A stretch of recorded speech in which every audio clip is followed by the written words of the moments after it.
Hello everyone and welcome to another News Coolum video. I'm here in my 2017 Chevrolet Bolt EV. Still no new battery.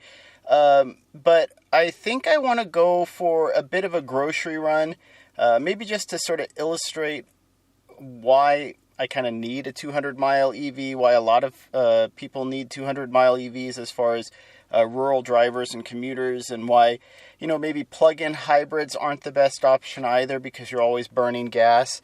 But anyway, this should be a quick grocery run, and, got to pick up some items for the weekend and get my strength up for finishing the resto mod on my 99 Ford Ranger Electric.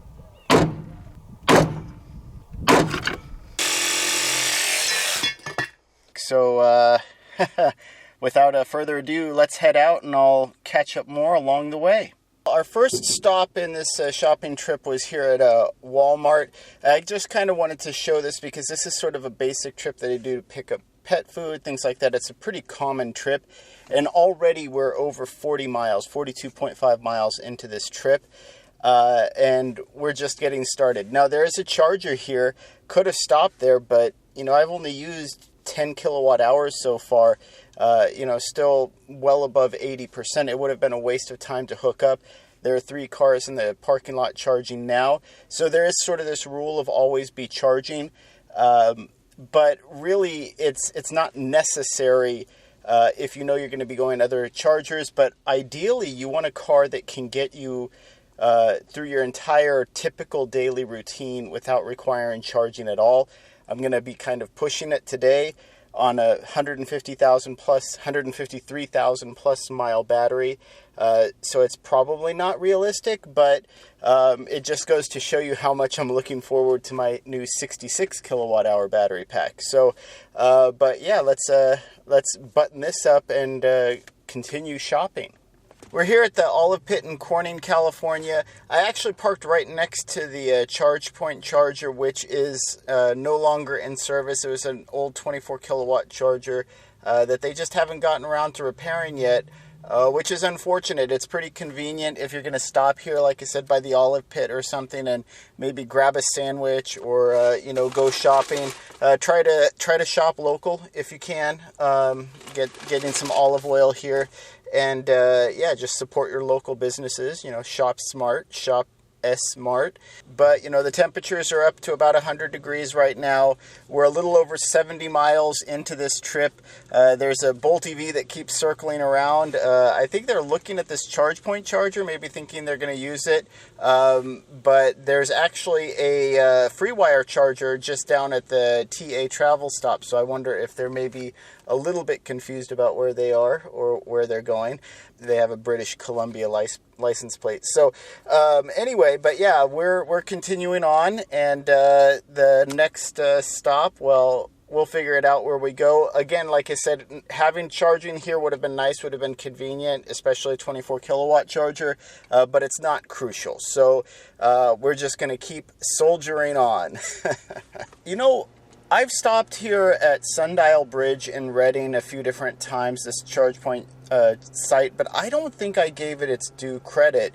I stopped here to eat lunch or just to top off really quick and use the bathroom and run.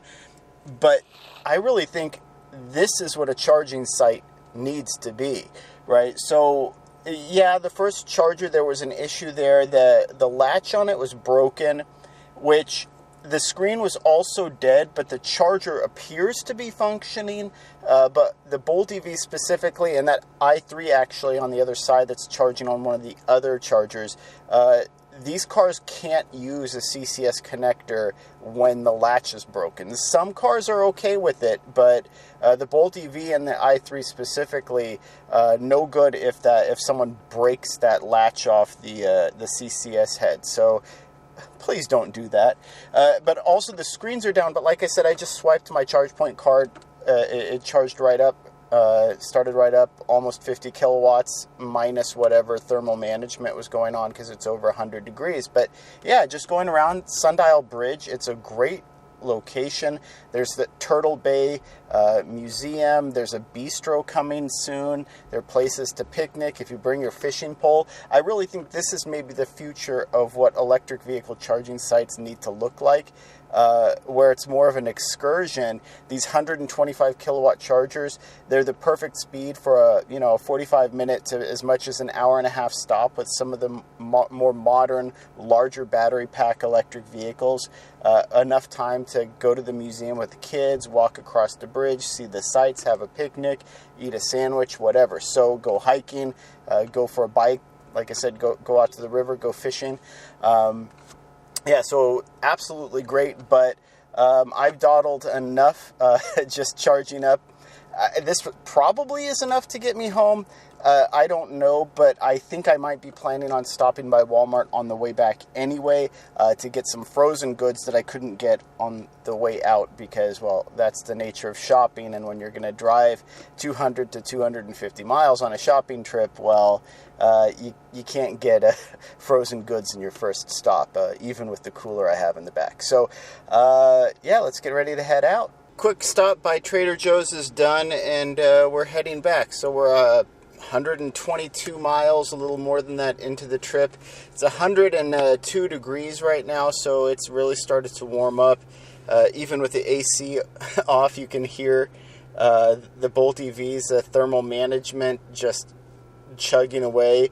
By the way, something I didn't notice with the 2022 Chevrolet Bolt EV, and I really do think that might be the difference between the programming.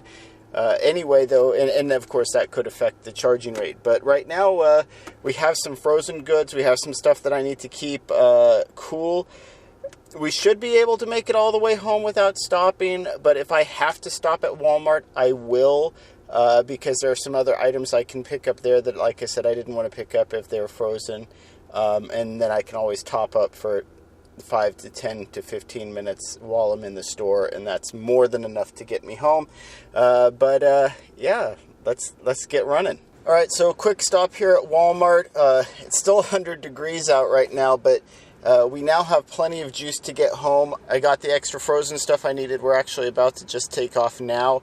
I don't really need to charge any more than this, but, I also use that sort of strategy of while I'm charging, I leave the car on with the air conditioner, dog mode, and that keeps everything cool too. So even though it's 100 degrees outside, I have some frozen stuff, I have some cool stuff.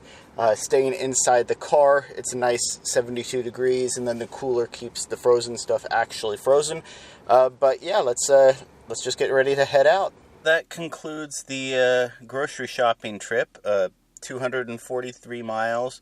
Efficiency down to only 3.2 miles per kilowatt hour. So I was actually, running pretty quick. We use 75.5 kilowatt hours of energy. So even a new 66 kilowatt hour Chevy Bolt EV battery pack would require me to charge at least once along this trip. But as you could see from that last stop at Walmart, it's pretty easy to fit a charging stop into a trip like this where you're shopping over the course of, almost 250 miles.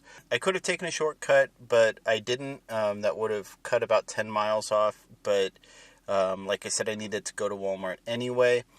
And I think I'm actually thinking this is as much a valid test as like the 1,000-kilometer speed run or things like that too, where maybe some of the future EVs that I review, I might put them through this shopping test, right?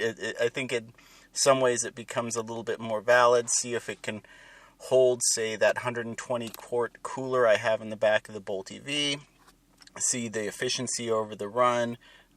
Just see how it handles itself in a long day of shopping. Anyway, otherwise, this is pretty just much a basic day in the life, and I thought I would share it. This is what EV ownership can be like.